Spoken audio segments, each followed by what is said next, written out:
The screech of tires cuts through the rain-soaked night. Crash. A car lies crumpled, smoke billowing into the darkness. Cal Becker didn't know it then, but saving that girl would pull him into a world of billionaires, deadly secrets, and a life-altering choice. What really happened the night she disappeared? The rain had started just an hour before, thick and heavy, drenching the quiet streets of Oak Ridge. Cal Becker wiped his hands on a greasy rag, the hum of his tools still echoing in his ears. His father's old mechanic shop was as much a home to him as the worn-out house next door. He didn't mind the solitude. It gave him space to think, or more accurately, to stop thinking. But that afternoon, the stillness was broken by a screeching sound that sent his heart into his throat. The crash came next, sharp and loud, like the world itself had splintered. Cal's head snapped up, eyes scanning the rain-soaked road outside. There was no mistaking it. Someone had wrecked. He didn't hesitate. Without thinking, he tossed the rag aside and ran out into the pouring rain. The wind bit at his face, but his feet barely touched the ground as he sprinted toward the source of the noise. The car, now a crumpled mess of metal, was half submerged in a ditch. Steam curled from the engine, the smell of burning rubber hanging in the air. Cal's breath caught in his throat as he neared the wreck. Inside, a young girl no older than 16 was slumped, unconscious, her face bloodied from the impact. Panic twisted in his gut, but he pushed it aside. She was alive. That's all that mattered. He grabbed hold of the passenger door, yanking it open with all his strength. The smell of gasoline was overwhelming, and the sound of hissing steam filled his ears, but he didn't care. Cal's hands trembled as he gently cradled the girl, pulling her out of the wreckage as carefully as he could. Hey, you with me?" Cal's voice was rough, strained as he tried to rouse her. There was no response. His eyes darted around in the dim, rain-soaked light. There was no one else around, just the steady hiss of the wreck and the weight of the moment pressing down on him. He wasn't equipped for this. He was just a guy fixing cars, a mechanic who barely knew how to handle his own life. Yet, here he was, rescuing a stranger from the edge of death. He didn't stop to think about it. He just kept moving, pulling her into his arms and jogging toward his truck, the rain hammering against his skin. He reached the truck bed, slid her inside, and climbed in beside her. The rush of adrenaline was still coursing through him, but beneath it, something else bubbled up, a gnawing worry. What if he couldn't save her? The trip to the local clinic felt endless. Each turn, every bump in the road, sent a jolt through Cal's chest. He was constantly checking on her, whispering to her even though he wasn't sure she could hear him. Her blood-soaked face, pale and delicate, was haunting him with every second that passed. When they finally arrived at the clinic, he rushed in, shouting for help. The nurses came running, taking the girl from him, but not before one of them glanced at him with surprise. "Who is she?" the nurse asked, her voice tense as she checked the girl's pulse. I don't know," Cal stammered, panic creeping into his voice. "I just found her like this. Please help her." They didn't ask any more questions, just moved into action. Cal stood there for a moment, his soaked jacket clinging to his skin, and watched as they whisked the girl away. A nurse turned to him as she disappeared into the back. "We'll need you to fill out some forms when we have a moment, but right now you're a hero." Hero? Cal didn't feel like one. He felt like a man lost in the storm. His hands, still shaking, rubbed his face. He hadn't felt anything in years since he lost his wife, but something about this girl, the chaos of the accident, it stirred something inside him he couldn't name. Just as he started to leave the clinic, a familiar voice called out from the hallway. It was Tom, the town's sheriff, shaking his head in disbelief as he approached. "Cal, you really saved her, huh?" Tom's voice was softer than usual, but it carried a weight. "Yeah," Cal said, glancing back toward the clinic door. "But I don't even know who she is." Tom frowned, his eyes narrowing. "Well, she's someone important, that's for sure. We've got some missing persons reports going around. Let's hope she wakes up soon. The Winters are going to want answers." "Who?" Cal blinked, confused. "The Winters." Tom nodded. "Her family, Emily Winter, the missing daughter of David Winter, the tech billionaire. You've just made a big splash, Cal." "Billionaire?" Cal Cal's mind spun. The girl he just saved, she was rich? Tom gave him a sympathetic look. I'd say you just found yourself in deeper waters than you expected. Cal stood frozen in place, his thoughts whirling. He didn't know anything about billionaires, about the Winters. He only knew what he'd seen in the wreck, an innocent girl in need, and a life he wasn't prepared to change. But now, the world was starting to look very different. The next few days were a blur. Cal found himself playing the role of an unwilling hero, caught in a world he didn't understand. Emily Winter, was recovering in his spare bedroom, where he'd set up a makeshift cot beside her. The sterile scent of antiseptic still clung to her clothes, and her eyes, though glazed with confusion, were beginning to show signs of awareness. Every time he looked at her, Cal felt a shift in his chest. She wasn't just some girl he had saved from a wreck. She was the missing heir to a tech empire, a name whispered in the halls of high society. But here she was, lying on his couch, cradling a chipped mug of tea in her hands like she was just another girl trying to escape the world outside. On the third day after the accident, Emily finally spoke. How long was I out? Her voice was faint, barely above a whisper, but it carried with it an edge of something that sounded like both fear and curiosity. Cal, sitting at the kitchen table with a cup of coffee, glanced up. The question wasn't unusual. She'd been unconscious for most of the time he'd known her, but the way she asked it was different. Like she was trying to catch up with a world she didn't belong to anymore. 3 days, Cal replied, his voice steady. He set his mug down and leaned back in his chair, watching her carefully. You've been through a lot. How are you feeling? She winced slightly as she shifted on the couch, holding her ribs. Better. Not great, but better. She met his gaze, and for a moment, there was a flicker of something that caught him off guard. Something vulnerable. Something lost. He didn't know what to say to that. In truth, he hadn't known what to say to her at all. The girl in front of him wasn't just some stranger anymore. She was Emily Winter, the missing daughter of the tech mogul whose name was all over the news. He'd been trying to avoid the reality of who she was, focusing instead on the here and now, on her recovery. But with each passing day, the truth clawed its way to the surface. His thoughts were interrupted by a knock at the door. It was sharp, insistent, like someone with a purpose. Cal's eyes flickered to Emily. She seemed to tense up at the sound of it, and instinctively, she pulled the blanket around herself tighter. That little action, so small and seemingly insignificant, struck him deeper than he expected. She was hiding from something. Or someone. He walked to the door, his boots heavy against the wood floor. As he opened it, a well-dressed man stepped into the entryway, his sharp suit and polished shoes a stark contrast to Cal's worn jeans and flannel. The man's face was unfamiliar, but the aura around him screamed money. High-end, polished, corporate money. Mr. Becker? The man's voice was smooth, measured, like someone used to getting exactly what they wanted. I'm Gavin Moore with the Winters legal team. I believe we need to have a conversation. Cal stood still for a moment, a strange unease crawling up his spine. What's this about?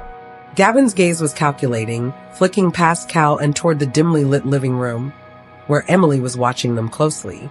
It's about Emily, of course. We've been trying to get in touch with her for days. Her family is quite concerned. And, well, we'd like to resolve this quietly. You can understand why, I'm sure. Cal's pulse quickened, but he didn't let it show.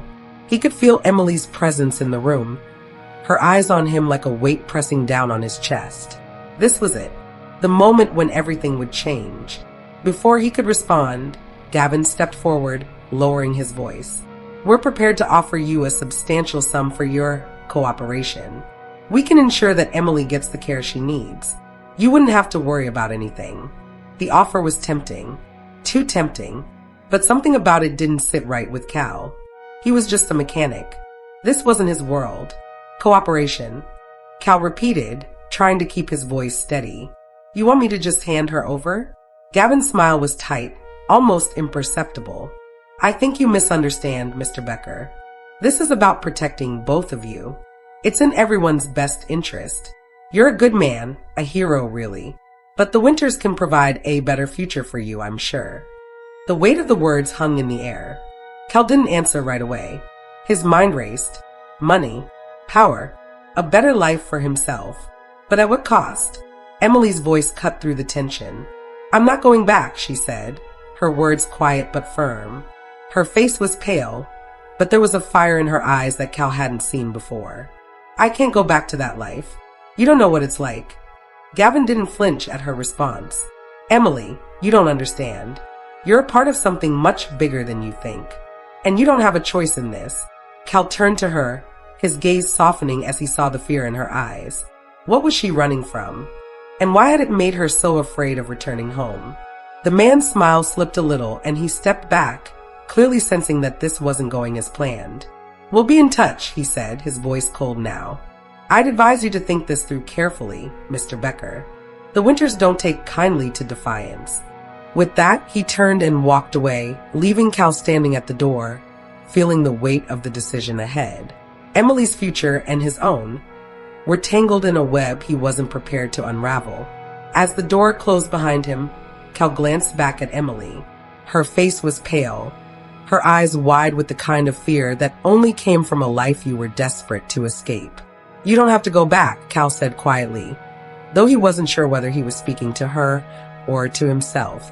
She didn't answer, but the way her shoulders dropped told him everything he needed to know. Neither of them knew how deep the hole they were in really went. The morning after Gavin's visit, the air in the small house felt heavy, thick with unsaid words. Cal couldn't stop replaying the conversation, the offer, substantial sum, echoing in his mind. It was a tempting escape from his ordinary life, a life filled with oil-stained overalls and quiet evenings spent alone. But it wasn't just the money that unsettled him. It was the look in Emily's eyes. She wasn't like the others, the people who walked in and out of high society galas. She wasn't trying to fit into the world they'd crafted for her. She was running from it. And it was clear to Cal now. Whatever was waiting for her back in that world, she'd rather die than go back. That afternoon, as Cal was working in the shop, the distant hum of a luxury car pulling up startled him. He wiped his hands on his rag and stepped out just in time to see another figure in a sharply tailored suit. This time a woman, climbing out of the sleek black sedan. Her heels clicked against the gravel, her posture perfect, a mask of calmness hiding the tension in her movements. It was Victoria Winter, Emily's mother. The air around her seemed to shimmer with wealth, her face poised in a smile that didn't quite reach her eyes. She was taller than Cal had expected, elegant, her every movement deliberate. And yet, there was something about the way she held herself that didn't quite fit the polished image. It was as if the mask was slipping, revealing just a hint of desperation behind it. "Mr. Becker," she greeted him, her voice smooth but with a slight edge. "I hope I'm not interrupting." "Not at all," Cal replied, his tone guarded. He couldn't help but feel that this was all going too far. He had no clue how to navigate these waters. "What brings you here?" Victoria's eyes flicked toward the open door of the shop, lingering on the engine parts scattered around. "I wanted to speak with you directly. About Emily." Cal felt his heart rate pick up. "Here it comes." This was the moment everything changed. "I understand you've been kind enough to take her in," Victoria continued, her gaze softening, though there was no warmth behind it. "And I'm sure you know how much we've been searching for her." She paused, as if weighing her words carefully. "What I'm offering, Mr. Becker, is an opportunity for you and your family to benefit from this situation. A large sum of money in exchange for your help in bringing Emily home." A chill ran down Cal's spine. She was giving him an out, a chance to walk away with enough money to never worry about a thing again. Money, he had always struggled with it, never enough for the bills, never enough for anything. But now, it didn't feel like an offer. It felt like a trap. "I don't think Emily wants to go back," Cal said, his voice more blunt than he intended. Victoria's smile tightened, and the air seemed to thicken with unspoken tension. "You don't understand, Mr. Becker. This is not about what she wants. It's about what's best for her. You can't protect her from this world forever. She doesn't belong here." Cal couldn't help the bitter laugh that escaped his lips. "She belongs in a mansion, being treated like a prize?" he asked, a trace of anger creeping into his voice. "I don't know what your family's been through, but I can tell you this, she's safer here, with people who actually care about her." The words hung in the air, raw and unfiltered. Victoria's expression faltered for just a moment, her perfect composure cracking. "You don't understand, do you?" she said, her tone suddenly sharper, colder. "This isn't just about Emily. This is about power, about control. If you really care about her, you'll understand why I need her back. For her own sake. And for yours." The last part hit harder than Cal expected. He felt the weight of it, the threat that was implied, though never spoken aloud. He wasn't just caught in the middle of a family dispute. He was being dragged into a war he didn't understand, one that was bigger than him. Before he could respond, Victoria turned to leave, her heels clicking sharply against the ground. "Think about it, Mr. Becker," she called over her shoulder. "Money talks, and it'll be far more than you've ever seen. You'll never have to worry about a thing again." Cal watched her get into the car, the door closing with a finality that rattled him. As the car disappeared down the long dirt road, he could still feel the weight of her words hanging over him. Power, control, for her own sake. He stepped back into the shop, leaning against the counter, trying to steady his breathing. Everything was spiraling, and as much as he wanted to deny it, he could feel the pull of temptation gnawing at him. What kind of life could he give Emily? The quiet life of Oak Ridge, where everyone knew everyone, or the chaotic, dangerous world of the Winters? Emily's voice broke through his thoughts. Did she leave? He turned, finding her standing in the doorway of the house, her face a mixture of exhaustion and concern. "She did," Cal said, running a hand through his hair. "She made her offer." Emily walked over to him, her eyes searching his face. "What kind of offer?" "The kind that's hard to refuse," Cal replied, his voice quiet. She exhaled, a shaky breath that carried the weight of everything they hadn't said yet. "And what did you tell her?" Cal met her gaze, and for a moment neither of them spoke. The decision was hanging in the air between them, a question neither of them was ready to answer. But one thing was certain, the easy choice was no longer an option. The next few days passed in a fog. Cal's thoughts were constantly torn between the simplicity of his life and the dangerous world Emily was from. Each time he thought about the offer Victoria Winter had made, his stomach twisted. Money, a better life. The temptation was heavy in the air, thick like the fog rolling over Oak Ridge each morning. But it was more than just money. It was Emily. She had told him she didn't want to go back to the life her family had planned for her. She had wanted out long before the accident. And now, Cal was faced with a choice: help her run, or give in to the Winters and let her return to a life that seemed more like a prison than a home. Cal wasn't the type of man to make rash decisions. He preferred the steady, predictable life that Oak Ridge had offered him. But Emily wasn't predictable. Every moment with her was a step further from the calm life he'd known, and yet, he found himself pulling deeper into her world. One evening, after the sun had dipped below the horizon, leaving the sky painted in shades of red and purple, Emily and Cal sat outside the house on the porch. The sound of crickets filled the silence between them. Emily hadn't said much since Victoria's visit, but tonight she seemed different, more distant. "I'm not going back, you know," she said suddenly, her voice low and heavy with a sadness Cal hadn't heard before. Cal leaned back in his chair, rubbing the back of his neck. "I know, but it's not that easy, Em. You've got a family, people who've been looking for you." Her eyes flickered with anger, the faintest hint of fear creeping into her expression. "You don't get it, do you? They don't care about me. They never did. It was always about what I could do for them, what I could be. I was just a piece in their game." Cal opened his mouth to speak, but stopped himself. What could he say? The girl in front of him wasn't just some lost teenager. She was a product of a world he couldn't even begin to understand. A world of privilege, power, and ruthless control. And as much as he hated to admit it, he knew deep down that he couldn't protect her forever. A car pulled up in the gravel driveway, breaking the moment. The headlights cut through the dark, briefly blinding them. Cal's heart skipped a beat as he stood up, instinctively positioning himself between Emily and the vehicle. The car door opened, and a tall, sharply dressed man stepped out, his expression unreadable. It was Gavin Moore again, the Winters lawyer. He gave Cal a slight nod, his eyes scanning the porch like he was measuring up a piece of property. "We need to talk, Mr. Becker," Gavin said, his tone all business. There was no warmth, no hint of a personal connection, just cold, calculated intent. Emily stiffened behind Cal, and he could feel her eyes boring into him, silently pleading with him not to go through with this. But Cal knew there was no turning back now. The Winters weren't going to stop. About what? Cal asked, his voice steady, though his pulse was racing. Gavin stepped closer, lowering his voice. About Emily, of course. The Winters have made it clear they're ready to make this right. We're prepared to offer you a generous settlement, a new life, if you will.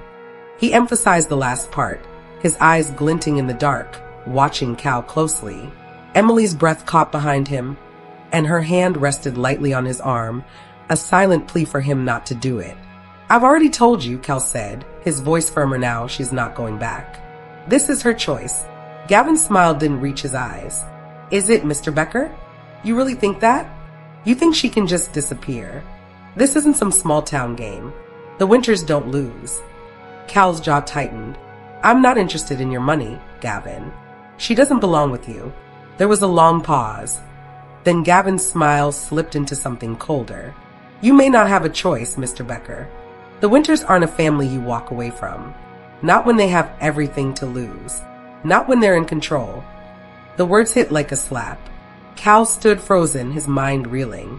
What had he gotten himself into? Who was he really protecting here? The girl in front of him, who was she really? And what was she running from? Gavin's voice broke through his thoughts. Think about it, Mr. Becker. You can protect her, or you can stay out of the way. With that, Gavin turned and got back into the car, his words hanging in the air like an unresolved challenge. As the car pulled away, leaving nothing but the sounds of the night behind, Cal felt a sinking weight in his chest. Emily stepped forward, her voice soft but filled with determination. You have to believe me, Cal. They're dangerous. If I go back, I won't survive it. He looked at her, her face pale, eyes wide with fear. And in that moment, Cal knew he had a decision to make. He could let her go back to them, and protect his life, his small-town existence. Or he could protect her, defy the Winters, and step into a world where the stakes were higher than anything he could have imagined. But deep down, he knew. The temptation was real. It was there, in the promise of a new life, a better life. And he had no idea which road would lead them both to safety. Cal couldn't sleep that night. The house was too quiet, the weight of the decision he had to make pressing against his chest like an iron bar. He had tried to focus on his tools, on the engine repairs that had always been his escape from the noise of life. But tonight, nothing felt right. Every sound, every creak of the floorboards, pulled his thoughts back to Emily and to the cold threat that lingered in the words Gavin Moore had left him with. The Winters don't lose. The phrase echoed in his head, gnawing at him. The pressure was mounting, building until it felt like there was no air left to breathe. The idea of giving Emily up, sending her back to that world of wealth and danger, churned his stomach. Yet the promise of a new life, of escaping his ordinary existence, was hard to ignore. As dawn began to break, painting the sky in soft hues of orange and pink, Emily appeared at the door. Her movements were slow, deliberate, her gaze fixed on the ground as she stepped into the room. Cal, we need to talk, she said, her voice thick with emotion. He looked up from the table, his tired eyes meeting hers. I know, he said quietly, his throat tight. I've been thinking a lot about what happened yesterday, about what you're running from. She stepped closer, her eyes searching his face for something. Understanding, perhaps. It's not just my family, Cal, she said, her voice shaking. It's the whole world they created. The lies, the control. I can't go back. You have to understand. Cal felt the weight of her words settle in, deep in his bones. He had known it from the moment he pulled her out of the wreckage. This girl wasn't just lost. She was running for her life. I know, he whispered, standing and walking over to her. But they're not going to let you go, Emily. The Winters won't just walk away. You're their property. They'll hunt you down. She didn't flinch at his words. She wasn't afraid of them anymore. But he saw something in her eyes, something that made his stomach twist. She wasn't asking for his help to escape the Winters. She was asking for his help to destroy them. I can't go back to them, she repeated, her voice more forceful now. "And I need your help to make sure they never find me again." A long silence passed between them. Cal wasn't sure what to say, how to say it. The man he had always been, the man who fixed cars and minded his own business, felt like a stranger in his own skin now. The man who was looking at Emily, looking at her desperate, pleading eyes, was someone different, someone he didn't recognize. "Tell me what to do," he said finally, his voice soft but firm. "I'll help you. But you need to understand, there's no turning back from this." Emily's face softened for the first time in days. She reached out, her fingers brushing his arm, and for a moment, neither of them said anything. It was as though the weight of the world had shifted just a little. They were no longer just a mechanic and a girl from the wrong side of a car crash. They were two people trying to survive a storm neither of them had seen coming. That afternoon, the storm arrived in the form of Victoria Winter. But it wasn't just a visit this time. It was an ultimatum. When the knock came at the door, Cal's stomach dropped. He could feel the heat of his decision in his chest, a knot that wouldn't loosen no matter how hard he tried to breathe.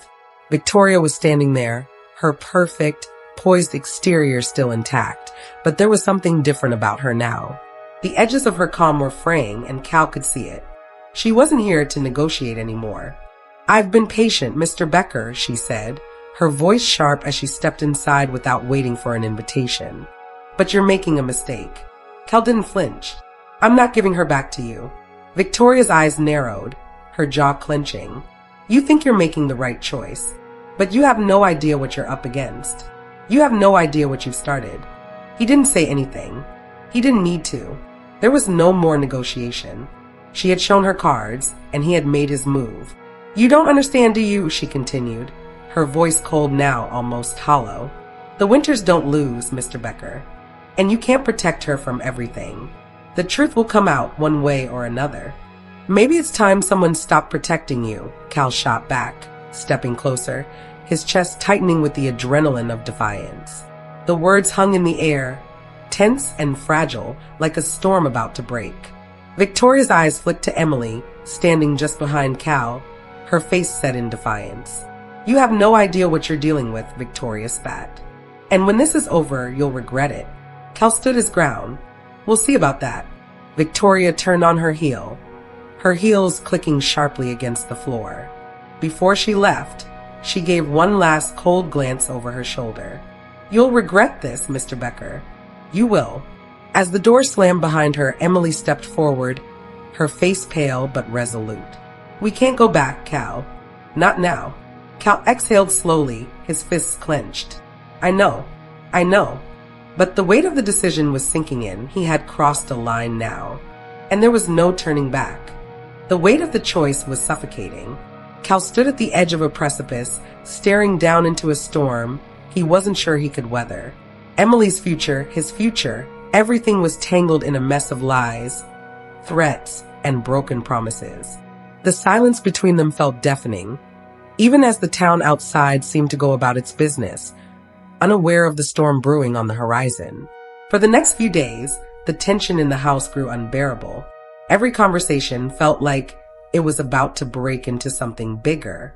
Every glance at Emily, every decision he made, felt like it was pulling them deeper into a world they could never escape.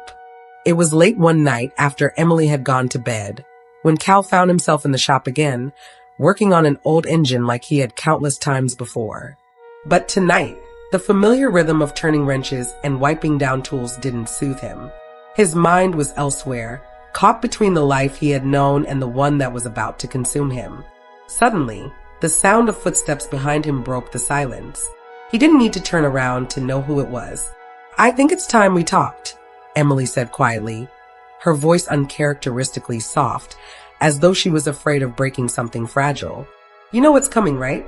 Cal nodded without speaking, his hand still gripped around a wrench. He couldn't find the words. What could he say to her? He was a mechanic. He wasn't a hero. He wasn't the kind of man who got involved in fights like this. But now there was no going back. "They're coming, Cal," she continued, her voice more urgent now. "The Winters won't stop. They've already made their threats clear. You don't get to choose the world you're in anymore. They will come for me. And they'll come for you too. The truth was undeniable, and in that moment, it hit him harder than he expected. The words weren't just a warning. They were a reality he couldn't ignore. Emily was right. The Winters weren't just an obstacle. They were a force, one that would stop at nothing to get what they wanted. He set the wrench down and turned to face her. The weight of the decision was suffocating, but he couldn't afford to hesitate. He couldn't afford to fail her. "What do you need me to do?" he asked, his voice hoarse. Emily met his gaze, her eyes brimming with both fear and determination. "We can't run forever, Cal. We need to expose them. I can't go back to that life. But if I go down, I want them to go down with me. I want the truth to come out. It's the only way they'll ever stop." Cal felt a wave of uncertainty wash over him. This wasn't a choice he'd ever been prepared for. Exposing the Winters? Taking on a family with that much power? It was dangerous. It was reckless. But looking into Emily's eyes, seeing the desperation there, he realized that this was the right choice. No matter the consequences, he had to do something. "You're not doing this alone," Cal said, stepping closer to her. "We're in this together, Emily." For a moment, the world seemed to freeze. The tension between them was thick, but there was something else now. Something unspoken but clear. It wasn't just about survival anymore. It was about standing up for what was right, about making sure the truth couldn't be buried by the weight of money and power. The decision was made. The next day, they prepared. Cal had reached out to an old contact, someone he'd helped in the past, a reporter who had an eye for the kind of stories that people tried to bury. They had enough evidence now to bring the Winters to their knees. Fraudulent business dealings, cover-ups, and a trail of deceit stretching back years. It wasn't going to be easy. It wasn't going to be safe, but it was their only shot. Emily paced nervously in the small living room, her eyes flicking toward the window every few seconds, as if expecting someone to appear at the door. "They'll come for us," she murmured, her voice barely above a whisper. "And when they do, we have to be ready." Cal nodded, his hands shaking slightly as he adjusted the papers he'd gathered. He couldn't afford to let fear control him now. He was already too far gone. They both were. The Winters would never let them walk away unscathed. But they had one thing the Winters didn't, the truth. It wasn't long before the first sign came, the unmistakable sound of a car slowing outside. Cal's heart skipped in his chest. He stepped toward the door, but before he could open it, a voice rang out from the driveway. "Cal Becker." He froze. It was Victoria Winter's voice. He stepped outside, the cold air hitting his face like a slap. Victoria stood there, flanked by two men in suits. Their faces were unreadable, cold. "Thought you could run from this, huh?" Victoria's voice was thick with both frustration and the weight of authority. "You think you can expose us and get away with it?" Cal stood tall, his pulse steady despite the threat. "I'm not running, Victoria. But you're right about one thing. This will end." The words hung in the air, heavy and charged. This was it. No more hesitation. No more fear. He had made his choice. Victoria's face twisted with anger, but there was something else in her eyes, something cold, calculating. "You're making a mistake, Cal. You're out of your league." And as the first crack of thunder split the sky, Cal knew. This was the moment that would change everything. The battle had begun. The storm raged on, the dark clouds swirling as if the heavens themselves were bracing for the battle unfolding on the ground. Cal stood at the front of his house, the weight of his decision pressing on his shoulders, but now there was no turning back.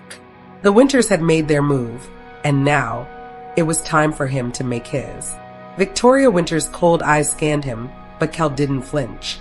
She had come to intimidate, to remind him of the power they held over everything he thought he knew. But what she didn't understand was that Cal had already made his choice. There was no money, no promise, no force powerful enough to make him back down.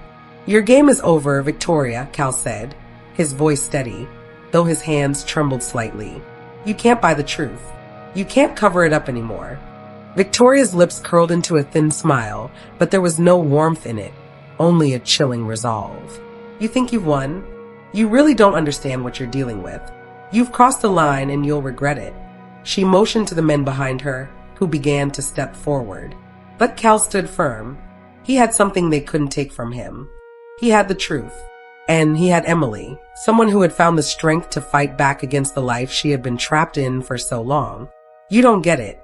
Emily's voice cut through the air, her words low but filled with fire. She stepped forward, standing beside Cal. You never cared about me. Not really. You only cared about control. Well, it's over now. We're taking you down. Victoria's eyes flickered with something, surprise, maybe even fear, though she quickly masked it with her usual icy composure. She didn't speak for a moment, and for the first time, Cal saw the cracks in her facade. We'll see about that, she finally said, her voice tight before she turned on her heel. The two men followed, retreating without another word. As the sound of the car door slamming shut echoed in the driveway, the tension in the air seemed to lift, if only a little. The storm had passed. Cal turned to Emily, his heart pounding in his chest. Is it really over? He asked, the question barely escaping his lips. Emily's eyes, though tired, were resolute. It's not over, not yet. But it's a start. The truth will come out now. People will listen. They have to. For the first time in days, Cal allowed himself to breathe. He had done it. He had made the impossible choice, standing up to the Winters and risking everything for the truth. And in that moment, as Emily's hand gently brushed his, he knew there was no turning back. They were no longer hiding. They were no longer the helpless victims of fate. They were two people who had chosen to fight and had won. The road ahead was uncertain, and the Winters wouldn't give up easily. But Cal and Emily had one another now, and that, more than anything, gave them hope. The future was theirs to define, free from the chains of the past. And as the sun finally broke through the clouds, casting a golden light over Oak Ridge, Cal felt a quiet, unshakable sense of peace settle over him. They had chosen each other, and together, they would face whatever came next.